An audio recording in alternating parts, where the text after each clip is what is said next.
अस्सलाम वालेकुम। अक्सर ख़वातीन को ड्यूरिंग प्रेगनेंसी जो है वो वॉमिटिंग या नोज़िया का बहुत ज़्यादा प्रॉब्लम शुरू हो जाता है। स्पेशली फ़र्स्ट ट्राइमेस्टर या पहले 3 महीनों में ख़वातीन को बहुत ज़्यादा जो है वो उल्टियाँ आती हैं। इसकी क्या वजह है, इसका क्या ट्रीटमेंट है और इसके अलावा ये क्या हमल के लिए सेफ़ है या नहीं है, आज इस बारे में बात करेंगे। वीडियो को एंड तक लाजमी देखें, इसे दूसरे लोगों के साथ भी शेयर करें ताकि उनके नॉलेज में भी इजाफा हो। आपके कोई भी क्वेश्चन, कोई भी क्यूरी हो, आप कमेंट सेक्शन में हमारे साथ शेयर कर सकते हैं। चैनल को ज़रूर सब्सक्राइब कर दें and welcome to the channel. सबसे पहले बात कर लेते हैं कि जो वॉमिटिंग या नोज़िया है वो ड्यूरिंग प्रेगनेंसी जो है वो क्यों स्टार्ट होता है।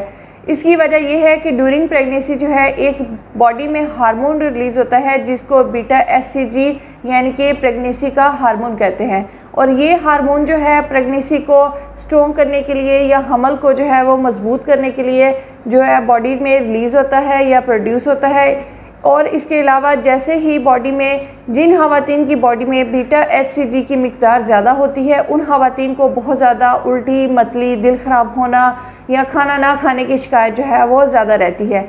और ये ज़्यादातर जो है वो 16वें हफ्ते यानी कि पहले 4 महीने या 3.5 महीने तक ये रहता है मसला, और उसके बाद जो है ये आहिस्ता आहिस्ता कम होना शुरू हो जाता है। देखा गया है कि जिन ख़वातीन में बीटा एचसीजी की मिक़दार ज़्यादा होती है उनमें हमल ज़ाया होना या मिसकैरेज होने के चांसेस जो है वो कम होते हैं, क्योंकि जैसे ही बीटा एचसीजी की मिक़दार जो है वो अगर आपकी बॉडी में ज़्यादा होगी तो इसका मतलब है कि आपके हमल की मजबूती के चांसेस जो हैं वो भी ज़्यादा हो जाते हैं।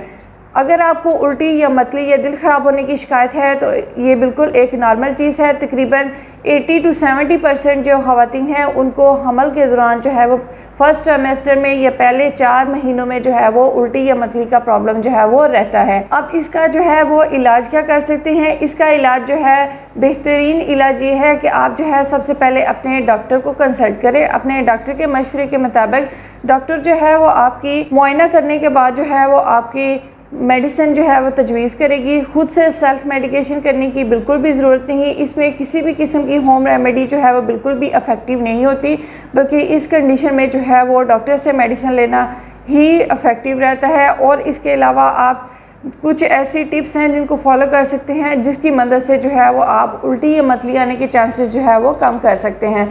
ज़्यादातर ये होता है कि जैसे ही आप बहुत ज़्यादा लिक्विड ले लेते हैं या बहुत ज़्यादा आप जो है वो अगर ड्रिंक या जूस वगैरह ले रहे हैं तो इस वजह से भी आपको जो है वो उल्टी ज़्यादा आती है। जब भी आप खाना खाएं, एक तो पहली बात ये कि आप खाना जो है वो हमेशा पोर्शंस में खाएं, थोड़ा थोड़ा करके खाएं। आप हर 2 घंटे के बाद जो है वो खाना खा सकते हैं, लेकिन खाना खाने के फ़ौरन बाद जो है वो आपने कोई भी दूध, पानी या लस्सी का इस्तेमाल बिल्कुल नहीं करना, क्योंकि जैसे ही आप दूध, पानी या लस्सी का इस्तेमाल करेंगे तो जो भी आपने खाना खाया है वो मैदे के अंदर जो है वो पतला होने की वजह से या लिक्विडी होने की वजह से जो है आपको फ़ौरन जो है वो उल्टी की शिकायत हो सकती है। जैसे जैसे जो है वो आपकी प्रेगनेंसी जो है वो आगे की तरफ प्रोसेस में चलती है या प्रोग्रेस करती है, आप देखेंगे कि 16वें हफ्ते यानी कि 4 महीने के बाद जो है वो आहिस्ता आहिस्ता जो है वो जो वॉमिटिंग वाला हार्मोन है वो आहिस्ता आहिस्ता सेटल डाउन हो जाएगा और आपको जो है वो उल्टी और मतली की शिकायत जो है वो कम होना शुरू हो जाएगी। बेहतर ये है कि आप अपने डॉक्टर से मेडिसिन लें, और सेल्फ मेडिकेशन या होम रेमेडी करने का बिल्कुल भी इसमें कोई भी इफ़ेक्टिव वे नहीं है। अगर जो है वो आपकी वॉमिटिंग या उल्टियाँ जो हैं वो पहले महीने के बाद या दूसरे महीने के बाद एकदम से रुक जाएं या अचानक से रुक जाएं तो ये बिल्कुल भी एक अच्छा साइन नहीं है, ये बल्कि एक अलार्मिंग साइन हो सकता है। क्योंकि जो उल्टियाँ या वॉमिटिंग आने का अरसा है वो तकरीबन 16 हफ्ते तक होता है, लेकिन अगर आपको जो है वो 10 हफ्ते के बाद या 12 हफ्तों के बाद जो है वो उल्टियाँ एकदम से रुक जाएं तो आपको फ़ौरन जो है वो अपने डॉक्टर को चेक करवाना चाहिए कि ऐसी क्या वजह है कि आपको जो है वो वॉमिटिंग और नोज़िया जो है वो एकदम से आना बंद हो गया है। इसका मतलब ये भी हो सकता है कि एचसीजी की मिक़दार या तो कम होना शुरू हो गई है या बच्चे की ग्रोथ जो है वो भी अफेक्टेड होना शुरू हो गई है। अगर आपको बहुत ज़्यादा उल्टियाँ आए, बेहोशी या जो है वो आपको मैदे की तेज़ाब जो है वो भी या एसिड निकलने की वजह से बहुत ज़्यादा वीकनेस हो तो इस कंडीशन में भी आपको अपने डॉक्टर को ज़रूर विज़िट करना चाहिए।